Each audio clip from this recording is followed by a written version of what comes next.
إيران فعلا بتشوف القضية الفلسطينية هي قضية إسلامية أم ورقة نفوذ أم ملف عم بتتاجر فيه كما عم بيروج البعض؟ التجارة تبغي الربح. وين الربح؟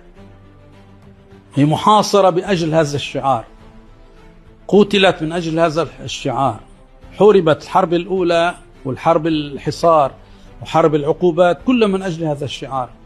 كيف بدها التاجر؟ تجارة خاسرة، حلوا ينتشر 46 سنة ما عرفوا انه تجارة خاسرة. الكذب هذا حرام، افتراء على البشر هذا حرام. أصدق الناس في موضوع فلسطين ومواجهة النفوذ الأمريكي في المنطقة هم الإيرانيون. قولوا ما شئتم عن الموضوع الفقهي، ولكن في الموضوع السياسي يستحيل أن تكونوا صادقين إن لم تعترفوا بهذا. كلام للجميع.